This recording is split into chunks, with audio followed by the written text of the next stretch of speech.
ازيك يا نانسي؟ ازيك يا هشام؟ متخيله الحياه كانت عامله ازاي وانتي عايشه في توقيت الفراعنه؟ هاخد الهرم الصغير على قدي، ما بحبش الحاجات الكبيره. نشاطك في الحياه في وقتها كنت ممكن تكوني بتشتغلي ايه؟ بحب كنت ابقى دانسر برضو، اللي هم اه يطلعوا اه اه ويعملوا اه اه الحاجات دي. كنت ممكن تخترعي ايه هناك؟ صينيه البطاطس بالفراخ الهيلسي ونطلعها وناكلها وتبقى جميله ونطلع فاصل ونرجع بعد الفاصل مع بالشاي. اهلا بيكم في حلقه جديده من تخيل. النهارده معايا الفنانه الجميله المتالقه النجمه نانسي صلاح. ازيك يا نانسي؟ ازيك يا هشام؟ عامله ايه؟ عامل ايه؟ منوره الدنيا. ده بنورك والله، انت وتحتمس.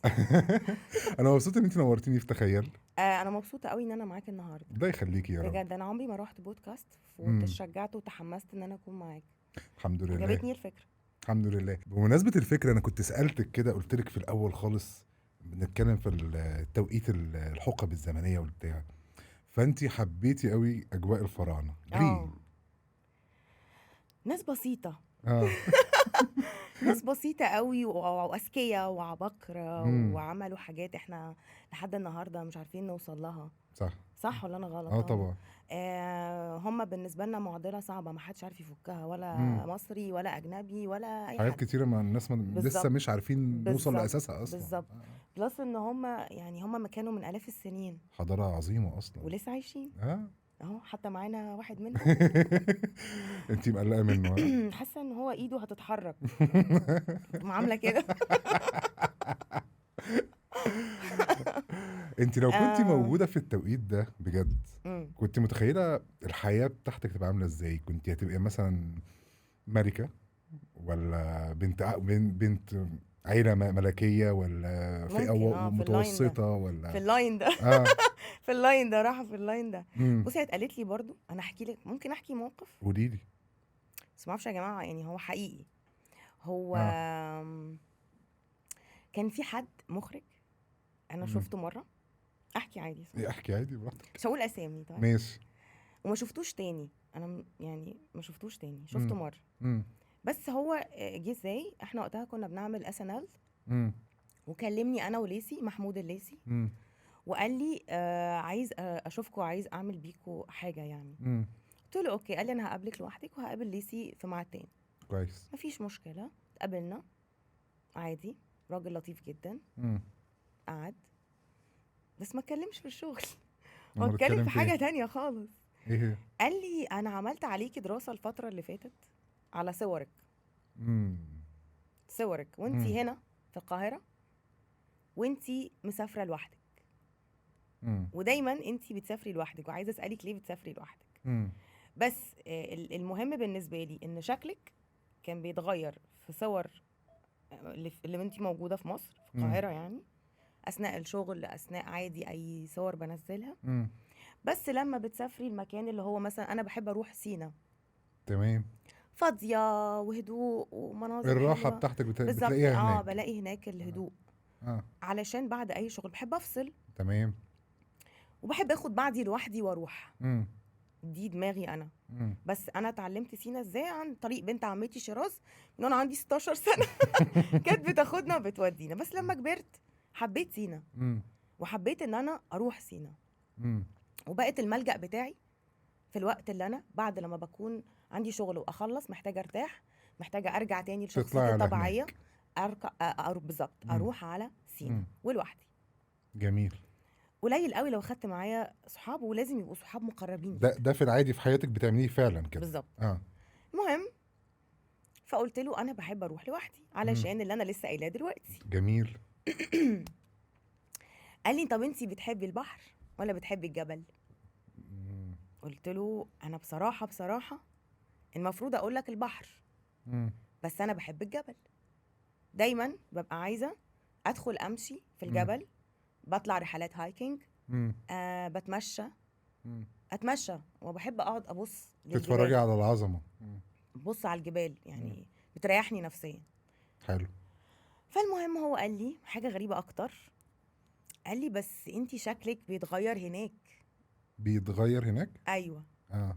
لما بتسافري سينا ليه شكلك بيتغير؟ دلوقتي كل الناس بعد الحلقه دي هيروحوا يجيبوا الصور ويشوفوا. ويقارنوها. اه. وانتي في سينا بيبقى عندك قوه، امم بحس من صورك بقوه، بحس ان انت واثقه في نفسك اكتر، مم. بحس ان انت وشك ملامحه بتتغير. سالتيش نفسك ليه؟ فقلت له لا. قال لي وانت برج الحوت، المفروض تكوني بتحبي البحر. وعارف الكلام ده لوحده؟ احنا قعدنا اتكلمنا، وانا مكتوب عندي مولوده 7 اه مارس، تمام. بس انت بتحبي الجبل. مم.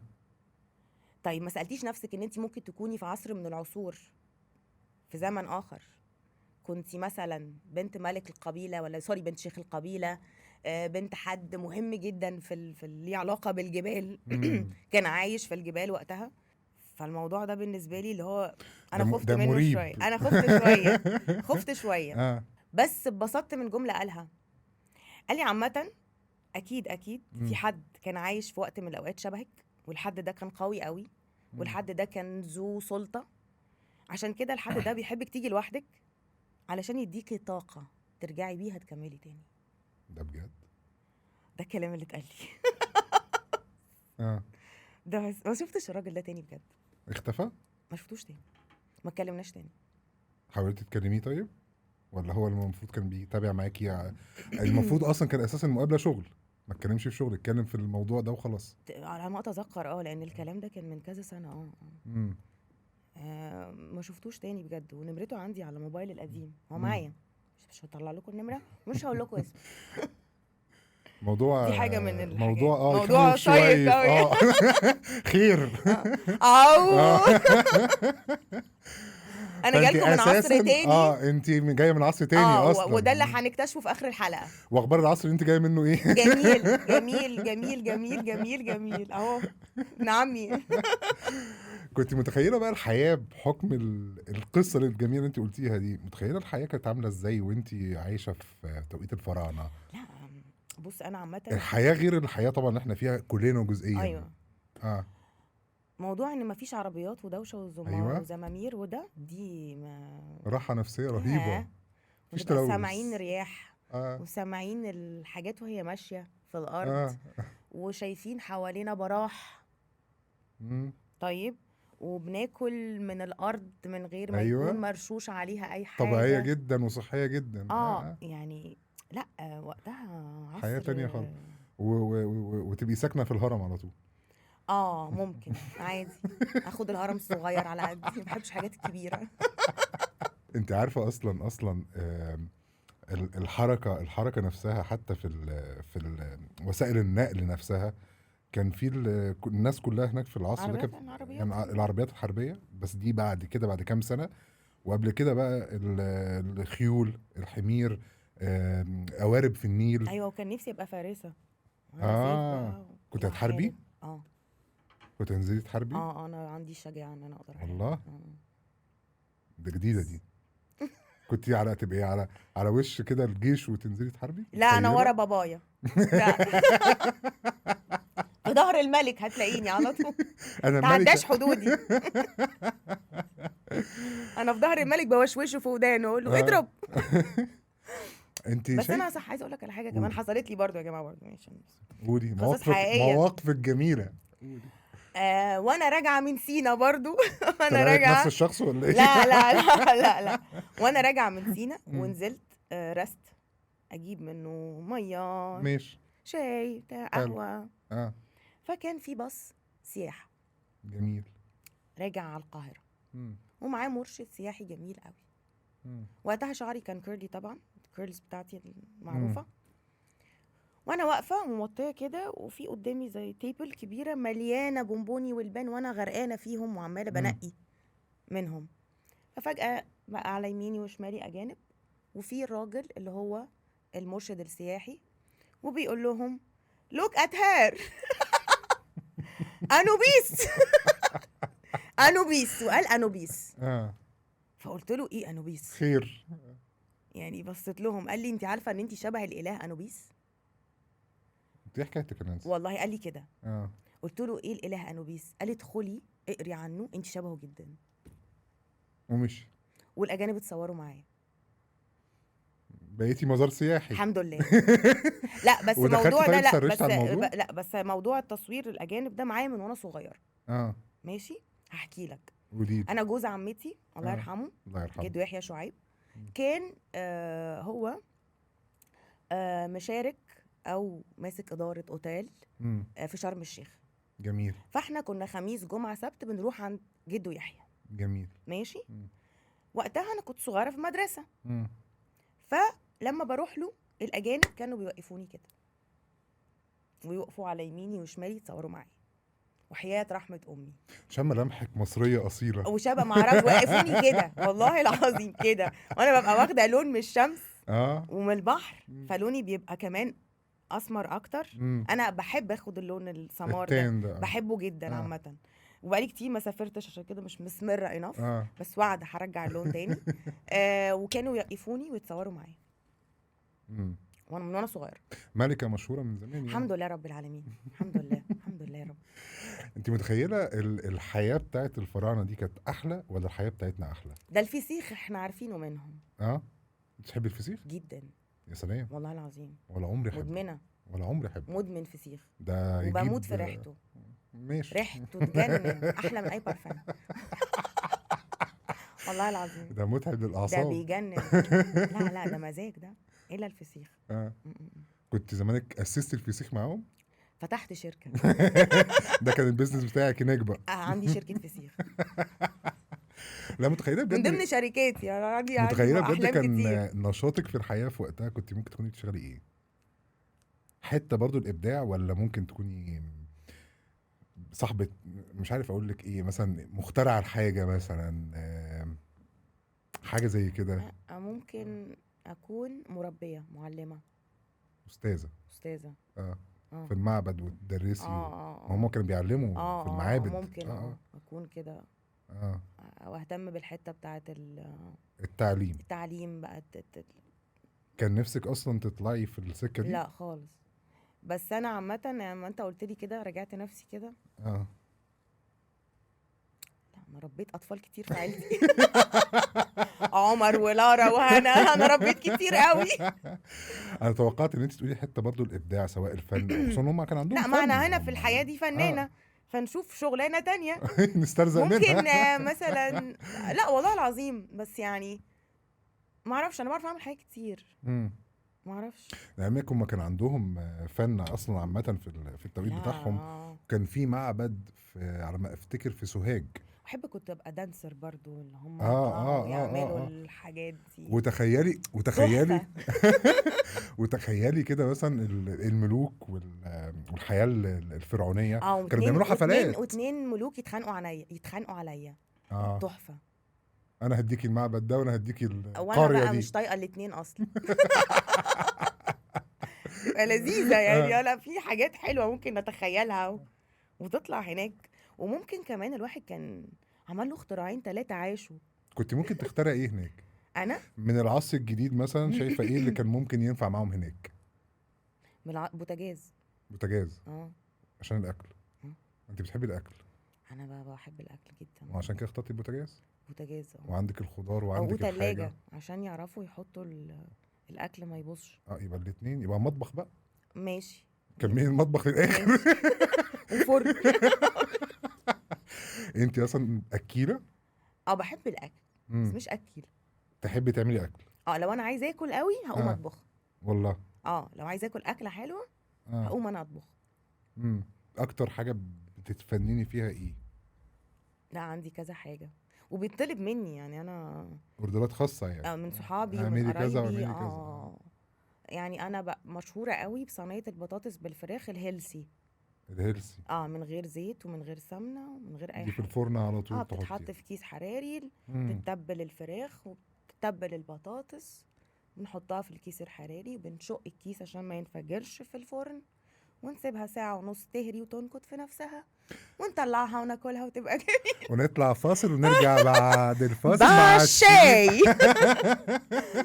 وبعمل مكرونة بشاميل حلوة ما شاء الله. وبعمل محشي حلو قوي. ما جبتلناش حاجة معاكي ليه؟ ما انتوا ما طلبتوش. احنا عايزين نتعشى. لا بقى انا رايحه دلوقتي اخلص معاك وما هاكل مسقعه، معزومه عند قرايبي على مسقعه. الف هنا وشفا. مش هقولك تيجي تاكل معايا. قولي لي يا نانسي بقى، انت اصلا في حياتك بتحبي التخيل اصلا؟ انا عايشه في عالم، عندي كوكب خيال عايشه فيه. ازاي بقى؟ بروح احلم فيه واجي احقق الحاجات اللي انا عايزاها على ارض الواقع. ساعات زي ايه مثلا؟ ان انا اكون ممثله. تخيلت ان انت ممثله تخيل وحققتي كده؟ شفتني شفتي نفسك شفتني زمان كده اه وحصل ده الحمد حصل ده لله. الحمد لله. الحمد لله. كنت شايفه قولوا نفسك؟ ما شاء الله ما شاء يعني. الله طبعا يعني. اه. غلسة قوي. اه. لا انا من وانا صغير بتحلمي ان انت تكوني ممثله؟ وكنت بقول لهم مش هعمل شعري، هطلع بيه كده. شعرك اللي هو الكيرلي؟ اه اه. والحمد لله، واللي ما انا شاء قلته الله. اتحقق الحمد لله. ما شاء الله. ده ما هو ده هدف، ما الواحد جري وراه. بص هو انا بشوف انت لو يعني يعني عندك ايمان باي فكره امم. وواثق جدا انها هتحصل، امم. هتحصل. صح. ده ايماني يعني الداخلي. امم. بس تبقى حاجه كويسه يا جماعه، بلاش نفكر في الشر. اه طبعا. اشتغلتي على نفسك ازاي في المرحله دي وانت بتتخيلي عشان تتحقق؟ عملتي ايه مثلا؟ كنت بقعد اقرا قران، والله. سوره ياسين كل يوم ما شاء الله. وانا صغير.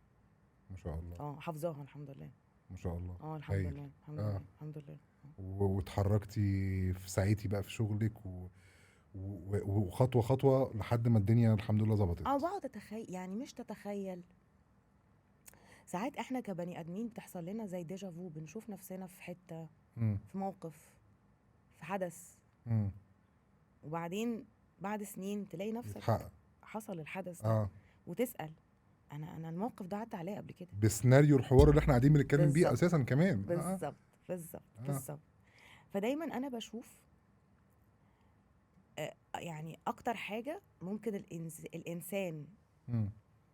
يفيد بيها نفسه او يأذي بيها نفسه، تفكيره واللي امم. بيتمناه واللي بيتمناه. تفكير ايجابي او سلبي، بالظبط. واللي بيتمناه اكيد حاجه بالظبط كويسه. بالظبط بالظبط. مم. دايما نفكر ايجابي، دايما نبص لقدام لما بتجيلك حالات احباط، على طول. بتعديها بسرعه الحمد ولا لله. بتفضلي بحاول لا شويه؟ ما افضلش فيها، مم. بحاول اطلع منها على قد ما اقدر. مم. كده كده ما فيش حاجه بننساها خالص، مم. بس مع الوقت بننسى الموقف ويفضل الدرس. صح. مم. وانا بحب الدروس مم. عشان ما نقعش تاني، وعادي لو وقعنا ما مم. يقعش الا الشاطر زي ما بيقولوا. مم. وات ذا سيم تايم انا مش ملاك، طبعا. لازم اجرب مره واثنين وثلاثه، واقع واقوم واقف. اهم حاجه اقف، مم. ما افضلش واقعه، صح. واقوم نفسي بنفسي، لان ما حدش هيجي يقومني. انا على الحياه علمتني كده، مم. لو ما قومتيش نفسك بنفسك ما فيش عمر ما حد حد هيمد ايده هيقومك طبعا ليكي. ابدا مم. ابدا. صح. خلينا نرجع للفراعنه. لحظات الصفاء النفسي دي. جميله جميله.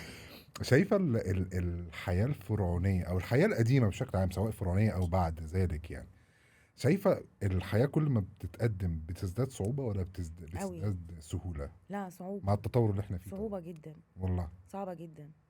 بجد. يعني في احداث اصلا بتحصل عقلي ما بيستوعبهاش، مم. يعني بيستوعبها بعد فتره، زي ايه؟ يعني وات ايفر. بس في حاجات كتيره حاجات قوي. عامة في الحياة عامة يعني. يعني مواقف وبني ادمين مم.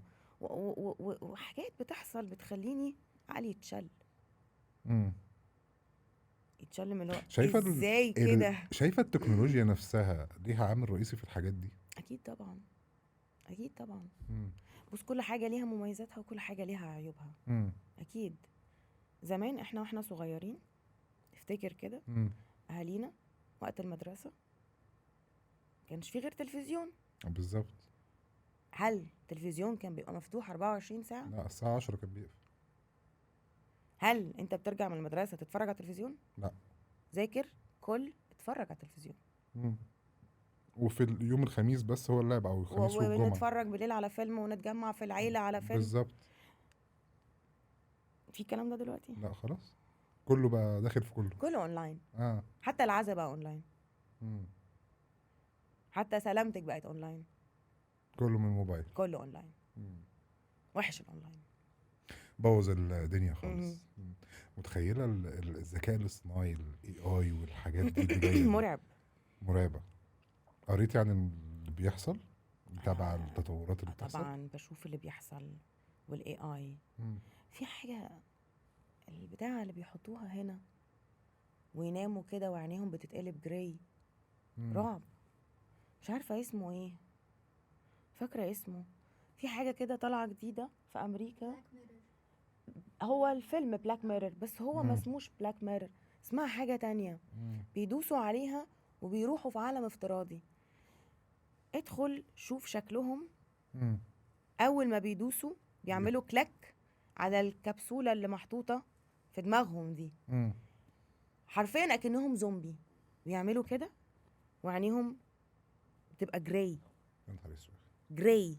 اه انا لو حد قاعد قدامي كده، الرعب ده اه طبعا. رعب رعب. مم. لدرجة انا كمان عملت ريسيرش، ودخلت قريت وشفت هم الناس اصلا خايفين، يعني خافوا مم. يعني. ولما خلصوا بينهجوا بطريقة مم. صعبة وبيقولوا او ماي جاد ايه ده. هم مم. نفسهم مم. حصل لهم تشك. مم. العالم الافتراضي وصل ان هم دخلهم في عالم تاني، زي ما كنا بنشوف في الافلام الماتريكس والكلام ده. بالظبط، ما هو كان في تمهيد كتير بيحصل ده. وابتدينا نفهم، احنا كنا فاكرين ان دي فانتزي بالظبط. وافلام حلوه جميله وافكار جديده. وفاكره من لا. كام سنه كده، من حوالي 5 سنين مثلا او 6 سنين، ظهر الهوليجرام، حفلات اها. الهوليجرام.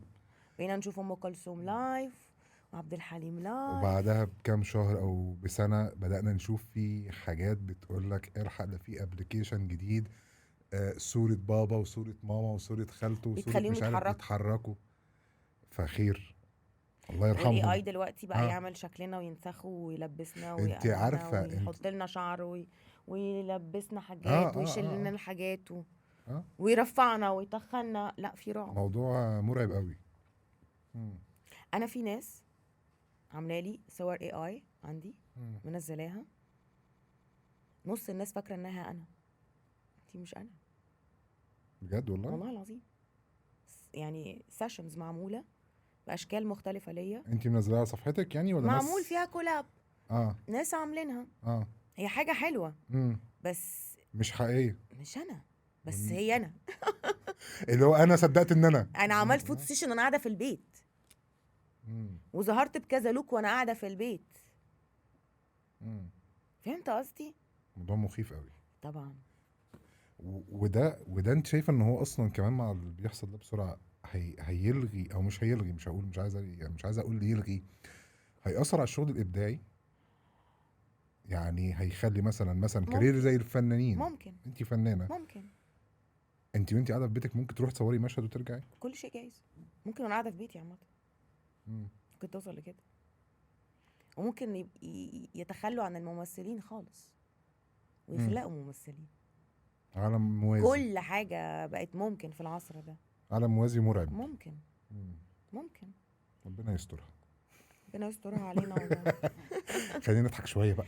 فرفش بقى عشان انت ودتني عصور وودتني عند ناس انتهت، وجي ناس اي اي تانيين كان نفسك استحوذوا علينا. كان نفسك تقابلي مين من الملوك الفراعنه مثلا؟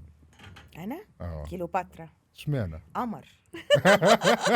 وعاملين لها سجاير مش عاملين لها هيصنع. حاجات كتير. لا، كيلوباترا اه ملكة قوية. عشان القوه بتاعتها. قوية. اه طبعا. ايه ده؟ جبروت. ايه ده يا ستي اه. كل ده؟ لا، ودي دايما هي في قوتها وجبروتها يقولوا لك زي القمر. لو قمر. كنت قاعده معاها مباشر كنت ممكن يعني تقولي لها ايه؟ ولا هل ممكن تشاركي معاها في حاجه، تقولي لها معلومه ولا؟ هي اللي كانت هتحتاج مني. لا. مش انا اللي هقول لها. دي الملكة. دي الملكه. هي اللي اه هتقول لي ما عايزة مني ايه، وانا هعمله لها طبعا. اه ايا كان هي شايفاني بقى وقتها مبدعة في ايه. اه. هتقولي مثلا على حسب اسمي وقتها، طبعا ما اعرفش اسمي ايه.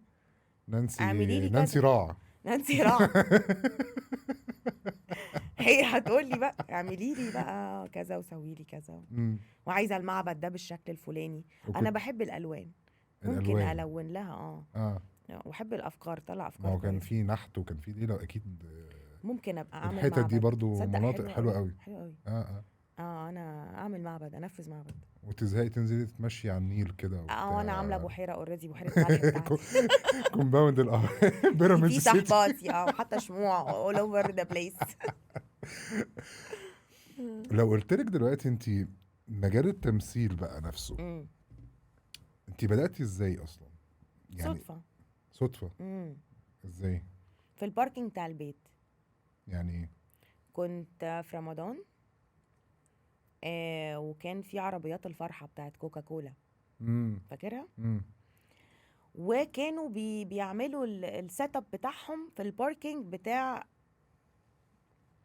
قريب من بيتي، يعني انا لو بصيت من بلكونتي امم اشوف السيت اب كده. امم فانا قبل الفطار سامعه ترزيع وتخبيط وحاجات بتتك تك تك تك ودوشه جامده قوي. امم وبعدين بعد الفطار الدنيا ضلمت، ففجاه المكان ده الباركينج ده بقى منور قوي. فبقى عندي يعني كيوريوسيتي انزل اشوف ايه ده، اه ايه اللي بيعملوه ده. وانا شخصيه فضوليه بطبعي، امم فخدت هنا بنت اختي ونزلت والله، امم ومبهوره بقى عامله كده، ايه الالوان وايه الحاجات دي عامله كده، امم حرفيا واقفه عامله كده وكده كده. وفجاه وانا بعمل الهبل اللي انا فيه ده مبهوره اه بالانوار والعربيات واللعب المحطوطه والعربيه الكبيره اللي مقفوله وعليها سمايل فيس. يا امم ترى جواها ايه؟ عارف، اسئله بقى. اه طبعا. ومرايات تكبر ومرايات تصغر، خلوا الباركينج يعني كرنفال امم بجد. وشايفه بقى الكلاونز بقى وهم بيلبسوا بقى الحاجات وواقفين، في حاجه امم هتحصل امم تحفه دلوقتي. امم واقفه بتخيل شوف تشوف اخرهم ايه. ايه بقى اه واقفين كده. وفجاه لقيت بنت جميله بتجري عليا ومعاها واحد. امم هاي، ازيك، عامله ايه، اسمك ايه؟ دلوقتي هو احنا ممكن نسالك سؤال؟ امم واحنا بنظبط الكاميرات وبنعمل تشيك على الكاميرا، شفناكي. الكاميرا عماله تيجي عليكي. الكاميرا تيجي عليكي. امم فاحنا قلنا لو انت ما عندكيش مشكله تطلعي معانا في الاعلان. والله. والله العظيم. سبحان الله. اه طيب، في الاعلان دلوقتي حالا دلوقتي حالا. كده اعمل حاجه؟ لا، زي ما انت. اه قلت لها ماشي، بس هناخد اسمك ورقم تليفونك علشان الرقابه. امم قلت لها طبعا، واديتها اسمي ورقم تليفوني. امم وانا البيت جنب الباركنج، فطلعت قلت لاهلي عشان اه طبعا. طبعا امم اعملي كده، انت نفسك امم تعملي. طب اوكي.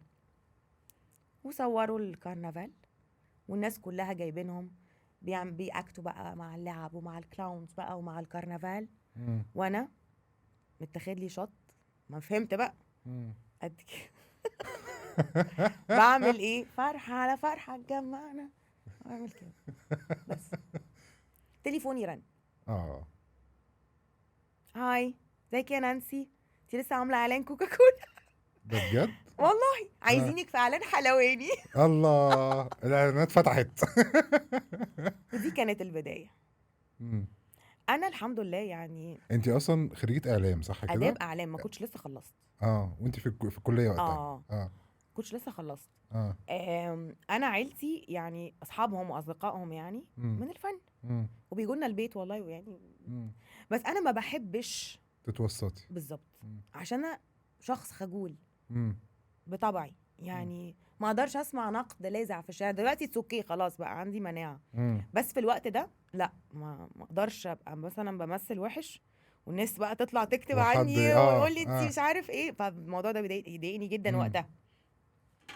فانا قلت لهم انا احب اجرب لوحدي الاول، امم عشان بس ما حدش يقول لي اوكي علشانكم. امم انا هنزل اروح اعمل اعلانات علشان اتعرف على الكاميرا واشوف بيعملوا ايه واعرف اقف ازاي امم وابص ازاي، يعني ناخد على بعض، امم نتعرف على بعض. ومن هناك ان شاء الله لو انا شاطره هياخدوني.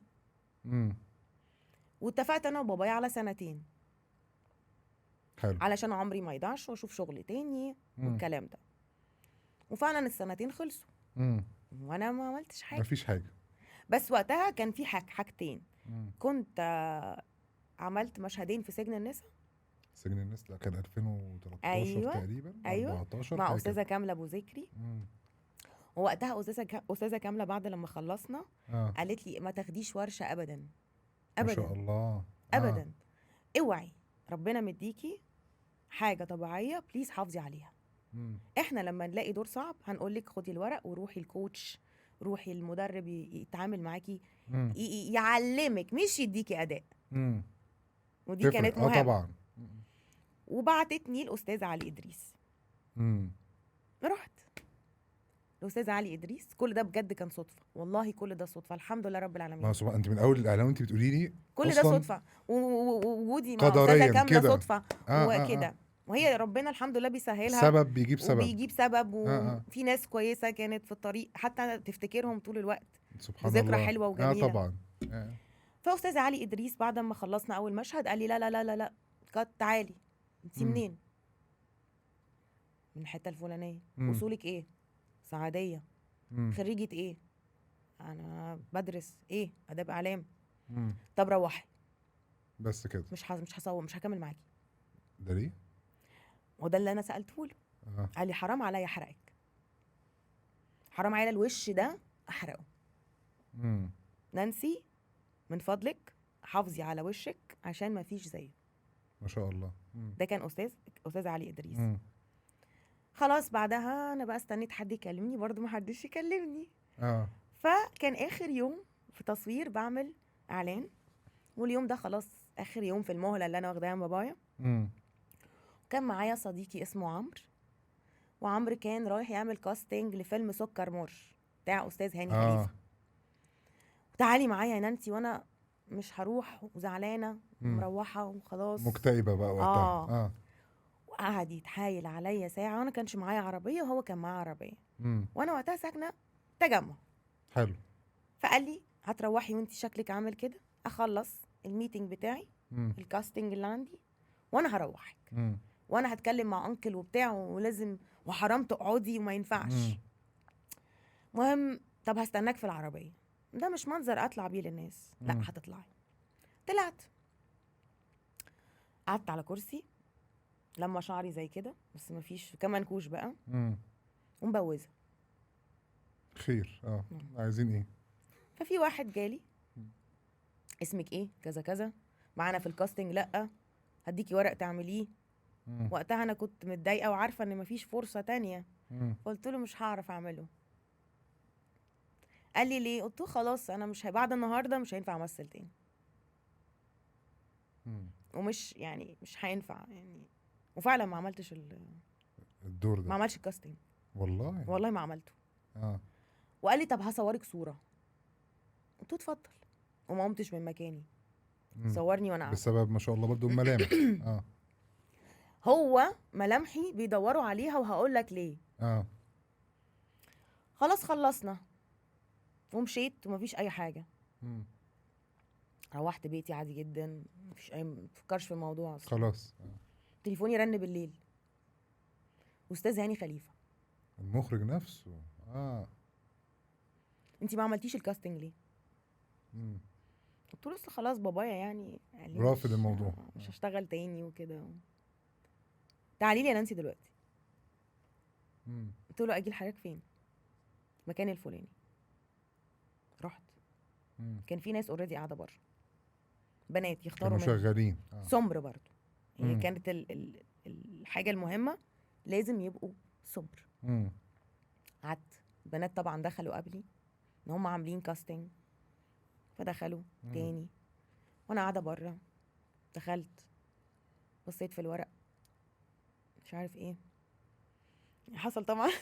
مش هقول، بس حصل ما بيني وما بين يعني استاذ هاني خليفه حاجات بتضحك يعني. مم. فخلصنا الدور وبتاع، قريت، قال اوكي انا عايز نانسي. وافق عليكي خلاص. مم. قلت له مش هينفع بس. خلاص المهلة خلصت. روح جدد العقد عند بابا. لا وعندي حاجه كمان، استاذه كامله ابو ذكري كانت قايله لي ما تعمليش ادوار صغيره، اه. فانا كنت لسه صغنطوطه بقى اه. وصريحه، وانا اصلا لحد النهارده صريحه. مم. فقلت له اللي اتقال لي، فبص لي كده قال لي طب ماشي، عشان لسانك الطويل ده، عشان انتي لمضه، انا هكبر الدور بس هلبسك خمار. انا مش عايز حد يشوف غير بقك اللي ولسانك اللي عايز قطعه ده. مش عايز حد يركز غير مع كلامك. اه. السر كان فين؟ هيثم احمد زكي الله يرحمه. الله يرحمه. هما كانوا عايزين بنت تبقى شبه هيثم احمد زكي الله يرحمه ويحسن اليه يا رب، الف رحمه ونور. الله يرحمه. وانا كنت اقرب واحده فيهم الملامح. من ملامح هيثم. مم. بس دي كانت القصه. واستاذ هاني خليفه هو اللي رشحني لاسنل بالعربي. ده سلسله دايره قدريا ماشيه كده. يس. اه واس ان ال بالعربي اصلا وقف، يعني سوري وقفوا كاستنج، يعني خلاص يعني اه مفيش دخول. انا ما اعرفش حاجه عنه. مم. انا في يوم من الايام تليفوني رن، استاذه ساره نوح، ازيك عامله ايه الاخبار يا نانسي، انت مش بتردي على تليفونك ليه؟ مم. فقلت لها يعني ايه قالت لي انا بحاول، الفريق الاعداد بيحاول يكلمك، الناس كلها بتحاول تكلمك، وانت يا تليفونك مقفول يا انت ما بترديش. مم. جننتينا يا بنتي، بقالنا 3 شهور بندور عليك. بندور عليكي. اه واستاذ هاني خليفه هو اللي مرشحك تبقي معانا. مم. ايه ده بجد؟ طبعا مش مصدقه اه نفسي. طبعا. قالت لي انت ربنا بيحبك قوي، انت مش فاهمه. قلت لها ليه يا استاذه ساره؟ اه قالت لي يا بنتي احنا قفلنا خلاص الكاستنج، اساسا. وخلاص احنا على كده، اه وبعتنا الميل خلاص للناس مم. المعنيين اللي هم بتوع الفورمات، اللي مم. هم اس ان ال امريكا مثلا. مم. بعتوا ايميل، فين البنت السمراء ام شعر كيرلي اللي انتوا كنتوا باعتين صورتها؟ موقفين الدنيا عليكي. اه والله. اه فقالت لي انت البرنامج مش هيقوم غير بيكي، فما عنديش حل مفيش غير خيارات ان تانية انا تردي. اكلمك بنفسي، شوف انت فين، ولا اه نشوف عنوانك ولا اي حاجه، اه تعالي دلوقتي حالا. رحت لها مم. واتقبلت. سبحان الله. اس ان ال كان تجربة غريبة جدا، جدا. وكانت نقلة ليكي وكل الكاست، يعني ما شاء ده الله كله حقيقي، ده انطلق حقيقي، ده انطلاقة تانية حقيقي، خالص، وطلع قدرات تانية ده خالص. حقيقي، ده حقيقي. انا نفسي ما كنتش اعرف ان انا كوميديانه والله، اه ابدا. انا عارفه ان انا في الحياه لطيفه، امم والكلام ده يشهد عليا طارق الجنايني يعني. امم اسالوا طارق، يعني وانا اكتشفتي قدراتك لا، الكوميديانة انا من وانا بمضي العقد ما قلت له هو احنا بنعمل ايه؟ اه انا مش فاهمه احنا بنعمل ايه لحد العقد قدامي. امم قال لي ده برنامج كوميدي. قلت له يا نهار ابيض، لا لا لا، انا ما بعرفش اعمل كوميدي. والله العظيم. اسال طارق الجنايني. نانسي صراحة ما تعرفش تعمل كوميدي. قلت له لا لا، اه هخسرك. والله اساله، واسال احمد اه الجنايني، اه هخسركم. اه لا لا، تشرفنا، ان شاء الله نتقابل في عمل تاني. كان نفسي والله ابقى كان معاكم، نفسي اضحككم. بس انا ما بعرفش اعمل كوميدي. اه فضحك. قال لي انا مش عايزك تمثلي مالكيش يعني. دعوة. احنا عملنا فيكي مقلب. استاذ هاني خليفه قال لنا شغلوا الكاميرا قبل ما نانسي تدخل الكاست، وعصبوها، وعصبوها. قولوا لها حاجات غريبه. اه هتلاقوا ردود غريبه. عشان اللسان اللي قالك عليه ايوه، يتقطع. اه ايوه، اه هتلاقوا ردود بعفويه. لازم هتضحكوا، اه لازم هتضحكوا. وهي كان عندها المقدره انها تضحكني وانا ما بضحكش ما شاء الله. بسهوله يعني. امم وعملوا فيا المقلب وفتحوا الكاميرا فعلا، وحكى لي، قال لي كل اللي انا عايزه منك انت تشوفي الورق وتعمليه بطريقتك شخصيتك. اللي انت حاساه، اه حاسه اعملي كده. مم. قلت له بس انا عندي شرط. قال لي اتفضلي. قلت له مش هعمل شعري، زي ما انا. احب زي ما انا. مم. كان سبب مهم جدا. انا ستيل بعشق الشعر الكيرلي ومن مؤيدينه جدا، مم. بس لو غيرت فيا حاجه انا شخصيتي بتتغير. نفسيا، لعبة نفسية بحتة. مم. سيبني زي ما انا عشان يعني اقدر. انت دلوقتي مش نانسي اللي قاعدة قدامي لا، بسبب ده شعرك. الفيرجن التاني بقى الناعم بقى. والله اه لا مش بهزر. اه شعري فعلا بيحول شخصيتي، يا اما يخليني هاديه مم. يا اما يخليني الشعنونه الشقيه. مم. تمام. انا الفتره دي حابه اكون هاديه، مم. وحابه اعمل ادوار ملهاش علاقه بالهايبره وبالكيرلي لا، انا عندي حاجات تانية كتير اقدمها، مم. ومش لازم يكون الشعر الكيرلي موجود.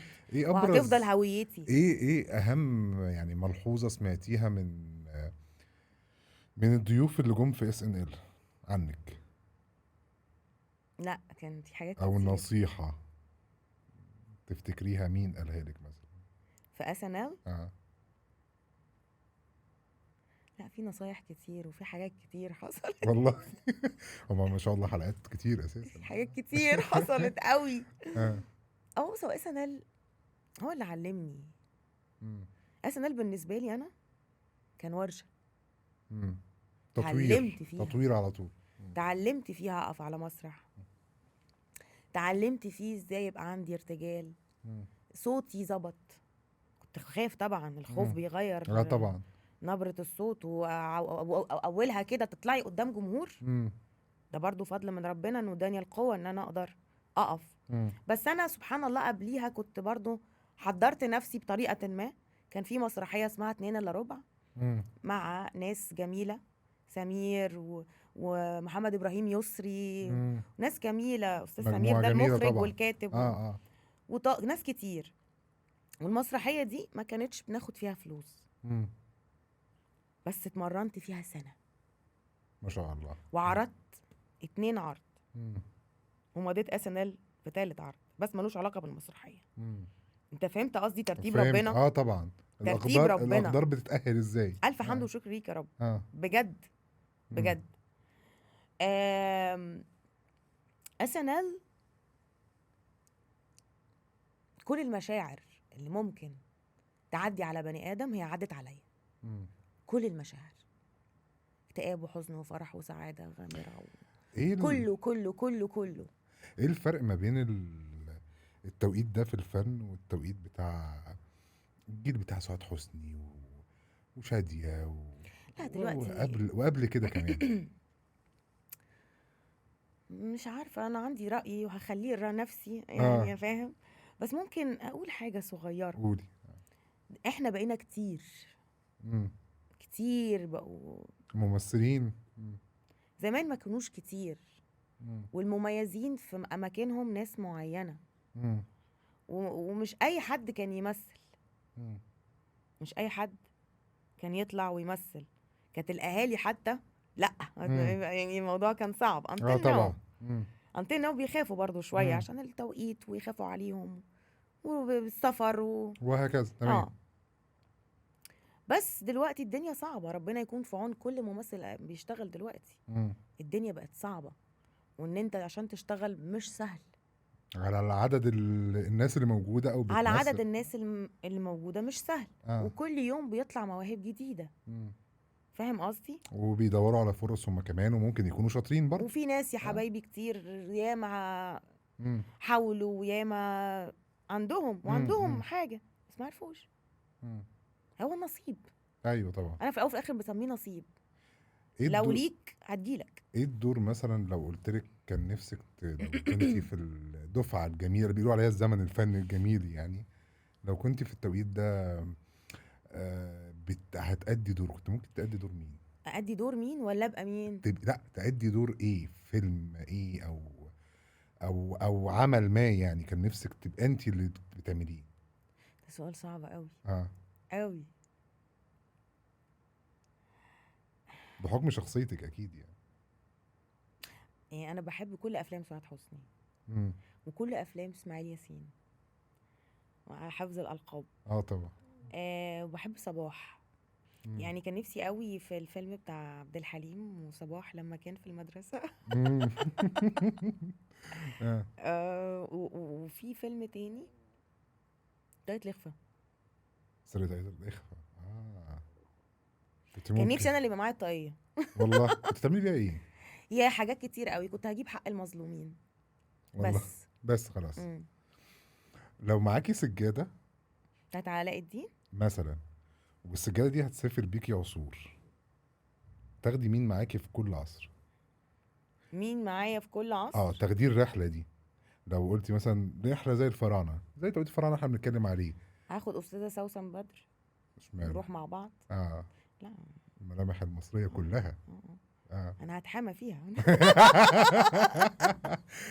هتحامى فيها أنا. لو رحتي مثلا خدتي السجادة وطلعتي على توقيت زي التوقيت الفترة العثمانية مثلا، مم. العثمانيين والمماليك والتوقيت ده. محمد علي. اه. تاخدي مين معاكي؟ انوشكا. مم. بتجيب انت برضو. اه. انوشكا. ولو رحتي العصر مثلا اللي هو القرن 19 مثلا، اللي هو بتاع بقى ال 1800 والاحتلال الانجليزي بقى بدأ يدخل والحاجات دي، كنت ممكن تاخدي مين معاكي في التوقيت ده؟ في ممثل الله يرحمه اسمه استاذ حسين الكامي. ح... آه... س- آه، حسن كامل. حسن الكامي. الله يرحمه. الله يرحمه. باشا. ايوه اه ايوه امبراطور. السيجار. ايوه. انا اه بس عندي مشكله في اسامي، سامحوني، اه نحاول نمنتج الحته دي. استاذ حسن الكامي مم. امبراطور في نفسه. لو عندك فرصة ان انت في مناسبة او حفلة او مؤتمر او حدث تاريخي حصل قريتيه من زمان، ايه اللي كان نفسك تحضري المناسبة دي، سواء على مستوى حفلات مزيكا او حفلة حدث تاريخي؟ كان نفسي احضر حفله الست. ام كلثوم. اه تحضري حفلة من الحفلات. ايه الناس الجميله، شفت الناس في الحفله بتاعتها كانوا بدل بيشيكوا والفساتين ازاي وقاعدين ازاي اه وبيغنوا ازاي وبيسمعوا ازاي. عظمة. اه على رأي الراجل بتاع طنطا، ايوه عظمة على عظمة يا احضر ست. حفله للست. اه اه تحبي ام كلثوم قوي؟ بحب ام كلثوم. تحبي انت الطرب مؤخرا مؤخرا اه لما ركزتي اكتر؟ ركزت معاها وبقيت اسمع امم مزيكتها واغانيها حلوه قوي. والله. اه وبالذات وانت سايق. اه وانت سايق روقان. اه مم. وفيروز. المزيكا دلوقتي اختلفت، امم النوع والاستماع مم. والدنيا اختلفت خالص يعني. لا بس الحمد لله عندنا مزيكا حلوه ممكن نرجع لها في اي وقت. اه طبعا. مم. يعني هي اذواق. مم. في جيل بيحب دوشه وفي جيل بيحب الهدوء مم. وفي جيل بيحب الاتنين، وانت عندك موسوعه كبيره يعني وتقدر تسمع اللي انت عايزه في اي وقت دلوقتي. اه طبعا. تجيب المزيكا اللي انت عايزها وانت قاعد اونلاين. خلاص ما احنا اونلاين بقى، احنا اه اه سألتك السؤال الأخير في الحلقة الجميلة دي، اتفضل. لو قلت لك شايفة الحياة كمان 100 سنة عاملة ازاي؟ متوقعة الحياة كمان 100 سنة عاملة ازاي؟ في التطور الرهيب اللي احنا رايحين. القيامه هتكون قامت. مش هنكمل 100 سنة لا ولا ايه؟ القيامه اكيد بقى تكون قامت خلاص. ايوه 100 سنه كتير. اه احنا اوريدي نكون خلاص اوريدي من زمان يعني. وخلاص يعني احنا اوريدي في علامات دلوقتي شغاله ف 100 سنه تكون يعني كفاية على الكوكب. كفايه كده. الكوكب اتملى بصراحه بجد. نورتيني لا يعني 100 وشرفتيني سنه والله. اتمنى تكون الناس احسن. اتمنى مم. نتمنى ذلك يعني والله اكيد العظيم. مع التطور مم. السريع قوي قوي قوي ده الحياة تكون افضل ان شاء بس الله. في ناس كتير جميله بس يبقوا احسن، يبقوا يا رب اشطر، ان شاء الله. يبقوا اطيب، اه يبقوا جدعان اكتر، مم. يبقوا بيحبوا بعض اكتر، مم. يبقوا ما بيأذوش بعض اكتر. كل حاجه باكتر بالحاجات الحلوه بقى. انت ليه ما اشتغلتيش في الاعلام؟ انا مم. لا اشتغلت. مم. عملت برنامج. عملتي برنامج؟ اه والله. قناه النهار اسمه شارع النهار. قدمته سنه. مم. ملامحك كانت متغيرة وقتها؟ ليه ايه؟ مش عارف. ليه كنتي خاسه؟ انتي مذيعه انتي ملامحك يبقى خاسه. بتتغيري. انا بتحول صدقني. انت عندك كل شويه 3 عندي هم قالوا وش. لك انت ملامحك عند الجبل حاجة وهنا حاجة وهنا خاف حاجة. مني بقى. تفتكر عند بقى النيل ببقى عامله ازاي مثلا؟ ناوية تقدمي حاجة تجربة إعلامية تانية ولا حاجة؟ who knows maybe مم. who knows. هو عارف تدابير من عنده. طبعا. توفيق دايما يا نانسي، وانا مبسوط قوي بالرحله والله وأنا. الجميله اللي احنا عملناها دي. والله وانا جدا. رحنا وجينا كتير كذا مره. حلوه الحلقه حلوه قوي. فانا مبسوط قوي ان انت شرفتيني ثانك ونورتيني يو سو بجد ماتش. يعني. كلك ذوق والله العظيم. ميرسي يا هشام. نورتيني واسمك هشام صلاح نانسي صلاح. وانا اسمي نانسي صلاح. فعشان كده انا جيت الله يكرمك يا رب، نورتيني بجد. وشرفتيني وانت بجد. لا تشرف وانسان ذوق. الله يكرمك. والحلقه جميله وعرفت تجيبني وتوديني وتاخدني في عوالم كتير واوقات الحمد لله. كتير وخدتني بعد 100 سنه. شفتي يعني انت عملت فيها عمالين بلاوي. الغساله. ايوه بالظبط كده. انا ركبت الغساله فعلا. لا بس حلقه حلوه قوي. الحمد لله مبسوط يا جدا. مصر. وايده ما اتحركتش من اول حلقه. ربنا يبارك لك. في حد هيطلع من ورايا؟ لا ما بجد؟ تخافيش مش مقلب. اصل انت قلت لي في حاجه هتحصل. كنت تضحك عليا صح؟ كنت بضحك عليكي طبعا. نورتيني وشرفتيني يا Thank you so نانسي، much. ونشوفك دايما كلك في احسن ذوق. حالاتك ميرسي قوي. يعني. ميرسي قوي. شكراً. ثانك يو. تصبحوا على الف خير ونشوفكم في حلقه جديده ان شاء الله.